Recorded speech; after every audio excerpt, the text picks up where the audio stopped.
अध्ययन सुनाओ, सृष्टि कैसे उत्पन्न हुई है। चलते हैं। सनकी सनंदन संत कुमार और संत कुमार, विश्व भर का विश्व में पहला अवतार।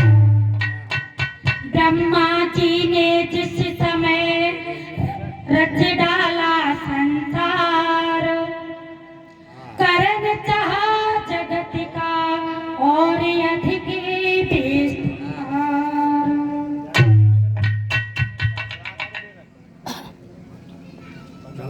तो भगवत प्रेमियों, हरिहर क्षेत्र में परीक्षित जी महाराज कथा को श्रवण कर रहे हैं और सुखदेव जी महाराज श्रवण करा रहे हैं। तो सृष्टि वर्णन का प्रश्न चलता है। तो भगवत प्रेमियों, क्योंकि 4 वेद, 6 शास्त्र, 18 पुराण है, इन्होंने कई तरह का सृष्टि का वर्णन दिया है। इसमें कोई शंका करने की आवश्यकता नहीं है। और मैं तो आपके लिए बेटी हूँ, बेटी रहूंगी, और कोई गलती भी हो जाए तो अपनी बेटी समझ के क्षमा कर देना। सृष्टि वर्णन लेके चलती हूँ देवी पीठ से। बताते हैं संत लोग, संतों की वाणी में वो ताकत है कि वो वाणी सत्य लोग तक पहुंचा सकती है। तो संतों ने बताया है कि जब देश के अंदर प्रलय थी, जब जल ही था, जल भी नहीं था, अंधकार अंधकार था, और सिर्फ जब सृष्टि का नाश होता है तो एक ही रह जाता है, सिर्फ भगवत प्रेमियों सत्यलोक। सत्यलोक कभी नष्ट नहीं होता है, वहाँ प्रकाश ही प्रकाश होता है। हजारों करोड़ों सूर्य के समान वहाँ भगवान की दिव्य ज्योति का प्रकाश होता है। तो बताते हैं संत कि वहाँ पर भगवान की ज्योति में अरबों खरबों के समान वहाँ ज्योतियों का वास था, आत्मा वहाँ भ्रमण करती थी।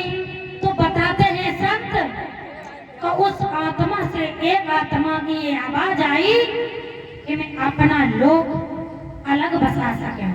ऐसे जैसे एक पिता के 4 पुत्र हैं और एक पुत्र ने सोचा कि मैं अपने पिता से अलग होना चाहता हूँ, ऐसे ही एक आत्मा ने विचार किया कि मैं अपना लोक अलग बसा सकते हैं।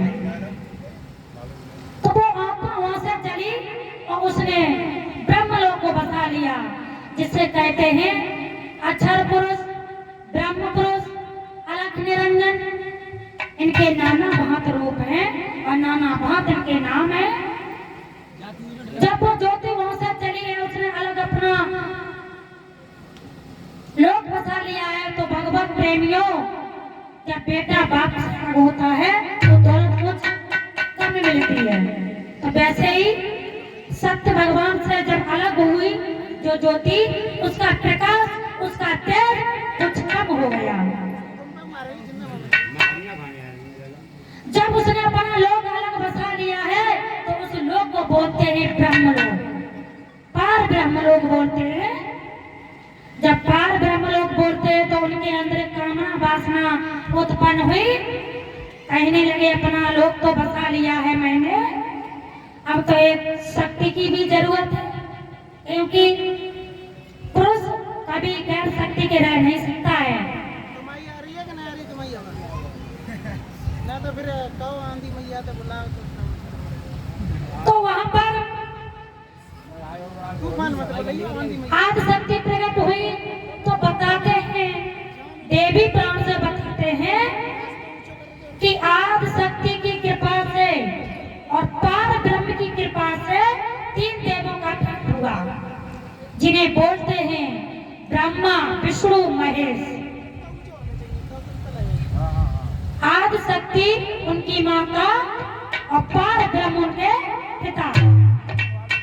ब्रह्मा विष्णु महेश के जो पिता हैं वो आदि शक्ति और पार ब्रह्म माता पिता हैं। बताया है और संतों ने कि आदि शक्ति ने जब तीनों देवों को प्रकट किया तो तीनों देवों को अलग अलग कार्य सौंप दिया। जैसे ब्रह्मा से बोल दिया जाओ आज तुम तपस्या करने के लिए जाओ बनी में, और जब तपस्या करके लौटोगे तो आप अपना कार्य संभालोगे। और कार्य कौन सा बताया भैया? सृष्टि वर्णन ब्रह्मा को। शिव से कहा कि शिव जाओ आप भगवान का नाम का स्मरण करो, और आप जब जब पृथ्वी पर अत्याचार होगा तब तब तुम संहार करोगे। आप कालों के काल बनकर के उत्पन्न होगे और महाकाल बनोगे और सृष्टि का संहार करोगे, पर लाओगे। विष्णु से बोली कि विष्णु आप भी जाओ तपस्या करो और अपना कार्य संपन्न करो, आप सृष्टि के पालनहार बनोगे। तो तीनों देवों ने कहा माते ऐसा ही होगा, परंतु माता ने ब्रह्मा को अस्त्र नहीं दिए। भोले बाबा को त्रिशूल दे दिया, विष्णु भगवान को सुदर्शन चक्र दे दिया और ब्रह्मा जी को अस्त्र नहीं दिया।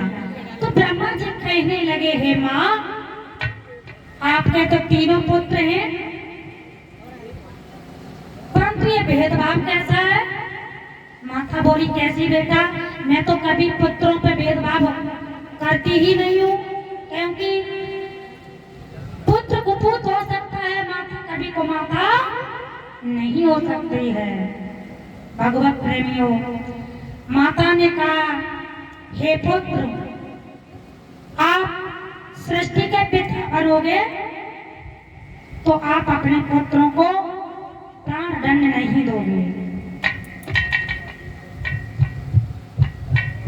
तो ब्रह्मा ने कहा हे माँ अगर पुत्र ही मुझे मारने के लिए आए तो माता बोली तो उसके लिए मैं आपको दिव्य अस्त्र दूंगी। कौन सा? जिसे बोलते हैं ब्रह्मास्त्र। माता ने वरदान दे दिया, बोल दिया कि हे ब्रह्मा जिस पर आप ब्रह्मास्त्र छोड़ दोगे वो कभी खाली नहीं जाएगा, और जिसको आपने ब्रह्मास्त्र दे दिया वो खाली नहीं जाएगा। तो ब्रह्मा जी और विष्णु और शिव, क्योंकि तब शिव थे, भोले बाबा नहीं थे तब, भोले बाबा तो बहुत बाद में हुए हैं कि शिव निराकार है और भोले बाबा साकार हैं। अब सृष्टि का वर्णन चलता है ब्रह्मा से, अब चलेगा ब्रह्मा से। तब सन की आदि को प्रकटा कर आशा की हाथ बढ़ाने की,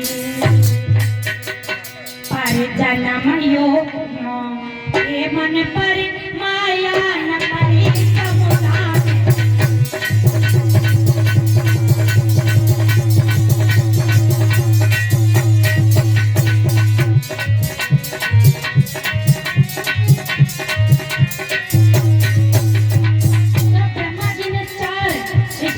उत्पन्न किया तो उन पर माया नहीं पड़ी और क्या बोले हैं?